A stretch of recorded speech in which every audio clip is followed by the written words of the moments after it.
مفتی سعید جنہوں نے عمران خان کا نکاح پڑھایا، انہوں نے آج اس نکاح کو غیر قانونی قرار دے دیا ہے۔ خان صاحب کو بھی پتا تھا یہ ملی بھگت ہوئی ہے، نے کہا ہاں اس میں جرمدار نہیں ہے اگر وہ ثابت کر دے کہ میں نے پروو کیا تھا۔ اسلامی شریعت میں تعدیراً ان کو ایسے اس لیول کی شخصیات کو بڑی سخت سزا دینی چاہیے تاکہ لوگ شریعت کا مذاق نہ بنائیں۔ ایاک نعبد و ایاک نستعین، غیر اللہ کے سامنے جھکنا شرک ہے۔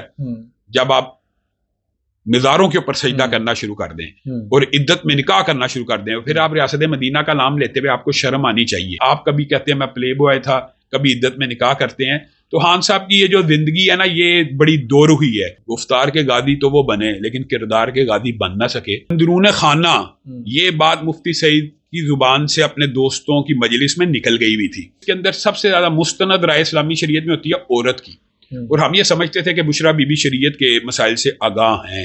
بسم اللہ الرحمن الرحیم، آپ دیکھ رہے ہیں نیو ڈیجیٹل، میں ہوں فرحان ظفر۔ علامہ ہشام الہی ظہیر ہمارے ساتھ موجود ہیں۔ عمران خان کے نکاح کا کیس ہے جہاں مفتی سعید جنہوں نے عمران خان کا نکاح پڑھایا، انہوں نے آج اس نکاح کو غیر قانونی قرار دے دیا ہے۔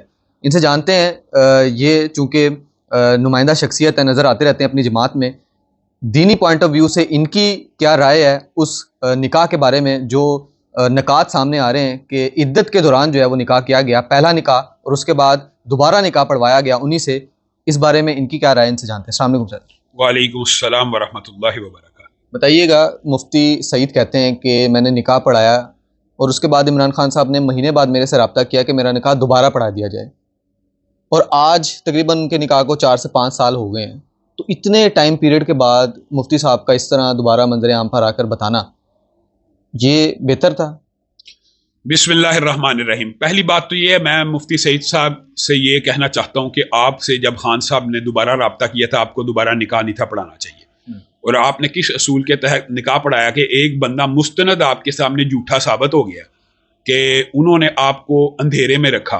آپ جب پہلی دفعہ گئے، کچھ آپ نے پروب کیا ہوگا، انہوں نے کہا کہ جناب عدت گزر گئی ہے، پھر ایک ماہ بعد ایک بندہ دوبارہ آپ سے جھوٹ بول کے کہہ رہا ہے کہ جی عدت نہیں گزری۔ آپ کو اسٹریٹ فارورڈ اس کو انکار کر دینا چاہیے تھا کہ آپ نے دھوکہ کیا ہے، اور آپ اسی دن اس راز کو فاش کر دیتے۔ اور میں آپ کو ایک بات بتاؤں، اندرون خانہ یہ بات مفتی سعید کی زبان سے اپنے دوستوں کی مجلس میں نکل گئی ہوئی تھی، اور ایک عرصے سے لوگوں کے دماغ میں اور علماء کے تک یہ بات پہنچ چکی ہوئی تھی۔ یہ کتنا عرصہ پہلے؟ یہ تب ہی نکاح کے فوراً بعد ہی جب خان صاحب نے دوبارہ ان سے رابطہ کیا، انہوں نے کسی نجی مجلس میں یہ بات کہہ دی کہ میرے سے نا یہ مسٹیک ہو گئی ہوئی ہے، تو وہ بات ٹریول کر گئی۔ اور آپ کو پتہ یہ 4 سال سے علماء، دینی طبقہ اس حوالے سے بات اٹھاتا رہا، تو پی ٹی آئی کے جو فالوور ہیں وہ بلنٹلی ریجیکٹ کرتے رہے۔ آپ اس نکاح میں شامل تھے، آپ کو کیا پتا؟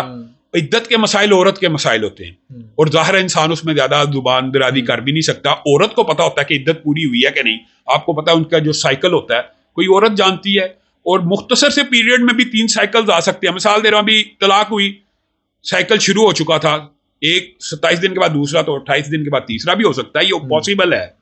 لیکن بات یہ ہے کہ اس کے اندر سب سے زیادہ مستند رائے اسلامی شریعت میں ہوتی ہے عورت کی، اور ہم یہ سمجھتے تھے کہ بشرا بی بی شریعت کے مسائل سے آگاہ ہیں، اور وہ اس طرح کی کبھی بھی جیل سازی نہیں کر سکتی۔ اول علماء اس لیے خاموش رہے، لیکن جب یہ بات پھیل گئی اور مفتی سعید صاحب کی نجی مجالس کی گفتگو لیک آؤٹ ہو گئی کہ نہیں ایسا ہوا ہے، حقیقتاً ہوا ہے، تو پھر علماء نے، آپ کو پتہ ہے، پہلے بھی اس حوالے سے آواز اٹھائی، بلکہ ایک چینل میں میرا انٹرویو بھی چلا، اور انہوں نے پوچھا کہ عدت میں نکاح کی کیا وجہ ہوتی ہے، تو میں نے ان کو بتایا باضابطہ طور پہ جو جادوگر ہوتے ہیں نا، وہ جادو میں شدت پیدا کرنے کے لیے عدت میں نکاح کرواتے ہیں، کیونکہ یہ ویلڈ نکاح نہیں ہے، یہ ایک قسم کا آپ سمجھ لیں غیر شرعی تعلق ہے، تو شیاطین اور جادو غیر شرعی تعلق سے آپ کو پتا خوش ہوتے ہیں۔ علامہ صاحب، ایک میں آپ کی سوال کرنا چاہوں گا کہ یہاں کمپلیکیشنز بہت زیادہ موجود ہیں کہ جب نکاح پڑھایا جائے اس عورت کا یا اس شخص کا جو کہ 50 سال سے اوپر ہیں، ان کی 2 3 شادیاں ہیں، اور پھر وہ پاکستان کے نامور سیاستدان ہیں، نکاح خواہ کی کیا ذمہ داریاں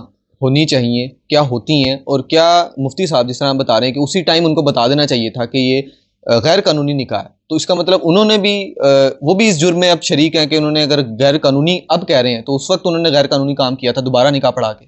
بنیادی طور کے اوپر میں یہ ان کو کہنا چاہتا ہوں کہ ان کو دوسری دفعہ تو پڑھانا ہی نہیں تھا چاہیے۔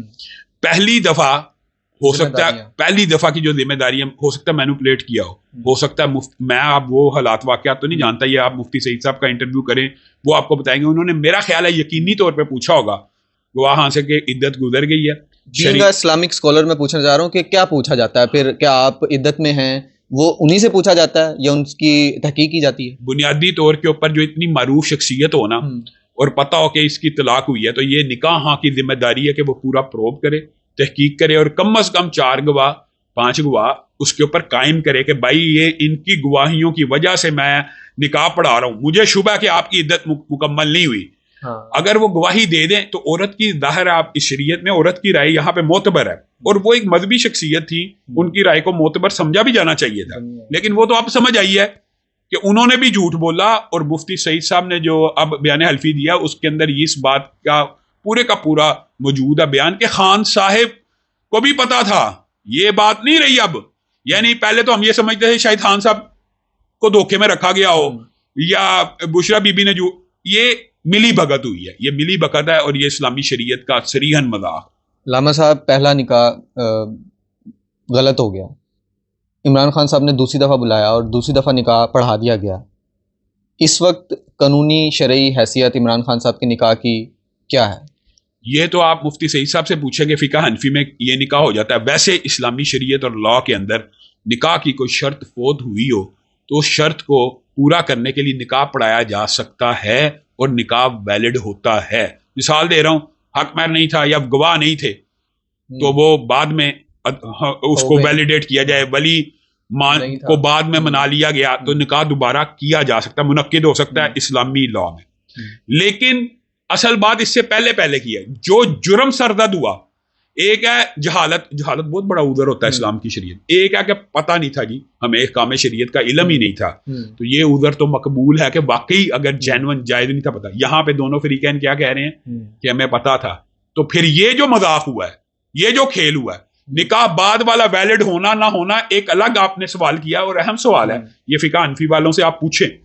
لیکن اس سے پہلا سوال یہ ہے کہ یہ جو جرم کیا گیا اسلامی شریعت کا اور اسلامی شہر کا مذاق اڑایا گیا, اس کی سزا کیا ہے؟ اس میں کون جرم دار ہے؟ اس کے اندر ظاہر ہے جن لوگوں نے جھوٹ بول کے نکاح ہاں اس میں جرم دار نہیں ہے اگر وہ ثابت کر دے کہ میں نے پروو کیا تھا, اور اگر وہ یہ ثابت کرے کہ اس کی نیگلیجنس ہے تو اس کی بھی نیگلیجنس کے اوپر ان کو جرمانہ ہو سکتا ہے. لیکن اسلامی شریعت میں تعدیراً اس لیول کی شخصیات کو بڑی سخت سزا دینی چاہیے تاکہ لوگ شریعت کا مذاق نہ بنائے. ویسے میں آپ کو ایک بات بتاؤں کہ شریعت کا لوگ تو مذاق اس طرح اڑاتے ہیں جس طرح یہ دیکھ لیں اتنی بڑی خاندان اور اتنی بڑی پرسنالٹیز نے بغیر نکاح کے آپس میں, تو یہ تو ہمارے معاشرے میں اگر آپ کالج یونیورسٹیز میں چلے جائیں تو شریعت کا مذاق آپ کو بنتا ہوا نظر آئے گا کہ لوگ کنسنٹ جس کو کہتے ہیں زنا بالرضا معاشرے میں چل رہا ہے. تو ہمیں اللہ تعالیٰ اس قسم کے خطرات سے محفوظ رکھے. علامہ صاحب خاموشی کی کیا وجہ ہو سکتی ہے؟ میڈیا کا دور ہے, سوشل میڈیا کا دور ہے, جو 5 سال بعد آ کے انہوں نے اب بتایا بیان دیا وہ پہلے بھی ہو سکتا تھا. خاموشی کی کیا وجہ ہو سکتی ہے؟ یہ بات بھی آپ مفتی سعید صاحب اس کی صحیح منطق اور دلیل پیش کر سکیں گے. پریشر ہو سکتا ہے. میرا خیال ہے کہ اس وقت وہ انڈر پریشر ہو گئے کہ وزیر اعظم بھی بن گئے ہیں, اور اس وقت ہو سکتا ہے وہ انڈر پریشر ہو گئے ہوں کہ میں اس راز کو افشا نہ کروں. لیکن حقیقت بات یہ راز افشا کرنے کا وقت وہی تھا. اچھا 5 سال بعد آپ یہ بیان حلفی دے رہے ہیں اور خان صاحب کا اس میں کہہ رہے ہیں کہ خان صاحب نے مجھے دوبارہ بلایا. تو یہ بات میں سمجھتا ہوں کہ اس اینگل کے حوالے سے صحیح اگر آپ کو جواب ملے گا تو مفتی سعید صاحب. علامہ صاحب آپ نے بتایا کہ اگر نکاح میں کوئی چیزیں رہ جائیں تو دوبارہ بھی نکاح پڑھایا جا سکتا ہے. تو مفتی صاحب نے جو پہلے معاملات ہوئے انہوں نے کہا جب دوبارہ نکاح پڑھایا گیا تو وہ نیت سے پڑھایا ہوگا, وہ عدت پوری ہونے کے بعد پڑھایا ہوگا, تو اس کا مطلب اب نکاح خان صاحب کا صحیح ہے. اگر تو وہ شرائط پوری ہیں تو وہ نکاح ویلڈ ہے. لیکن یہ فقہ حنفی میں ویلڈ ہے یا نہیں, یہ آپ فقہ حنفی کے کسی اسکالر سے پوچھیں کہ ایسا نکاح ویلڈ ہے یا نہیں, یہ آپ ان سے ضرور پوچھیں اور یہ سوال آپ ضرور اٹھائیں. آخر میں اس ٹاپک کے حوالے سے پوچھوں گا, یہ خان صاحب جیسی شخصیت تھے جو کہ پاکستان میں نامور ہیں, اس طرح کے معاملات جب یہاں تک ہو جائیں اتنی بڑی شخصیات تو عام گلی محلوں میں کیسے نکاح ہو رہے ہیں؟ یہ آپ نے بڑا ویلڈ کویسچن کیا. میں تو یہ سمجھتا ہوں کہ خان صاحب جیسی شخصیت جو اپنے آپ کو کہتی ہے میں ریاست مدینہ کا چیمپئن ہوں اور دعوے دار ہوں, ایاک نعبد و ایاک نستعین, غیر اللہ کے سامنے جھکنا شرک ہے, جب آپ مزاروں کے اوپر سجدہ کرنا شروع کر دیں اور عدت میں نکاح کرنا شروع کر دیں, پھر آپ ریاست مدینہ کا نام لیتے ہوئے آپ کو شرم آنی چاہیے. اور ایک بات میں ضمنی طور پہ آپ کو بتا دوں کہ یہ لوگوں کے ذہن میں شاید یہ ہے کہ بریلویوں کے نزدیک یا کسی مسلک کے نزدیک مزاروں پہ سجدہ کرنا جائز ہے. قطعاً جائز نہیں ہے. نہ دیوبندی نہ بریلوی نہ اہل حدیث کسی مکتبہ فکر میں مزار پہ سجدہ کرنا جائز نہیں ہے. جہالت تو ہو سکتی ہے, سجدہ اللہ کی ذات پہ. تو خان صاحب کیا کہتے ہیں, لا الہ الا اللہ کا دعویٰ کرتے ہیں, سجدہ کرتے ہیں, ریاست مدینہ کا دعویٰ کرتے ہیں, عدت میں نکاح کرتے ہیں.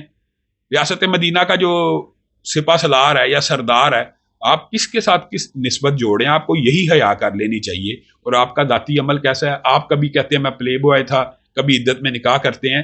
تو خان صاحب کی یہ جو زندگی ہے نا, یہ بڑی دو روحی ہے. ایک طرف ٹیریان وائٹ ہے, ایک طرف یہ معاملات ہیں, ایک طرف توشہ خانہ ہے. لیکن علامہ صاحب اس حوالے سے دوسرا پہلو اگر یہ دیکھا جائے کہ یون میں جا کے جب تقریر کرتے ہیں تب وہ بڑی بے باک تقریر کرتے ہیں اور پاکستان کا, اسلام کا امیج, نبی کریم صلی اللہ علیہ وسلم کا مقدمہ بڑے اچھے سے پیش کرتے ہیں, تو نیت پہ پھر کیسے شک کیا جا سکتا ہے؟ یہ تو آپ پوچھیں کہ ان کو پتا تھا عدت میں نکاح کیوں کیا ہے. میں یہ سمجھتا ہوں کہ گفتار کے غازی تو وہ بن گئے.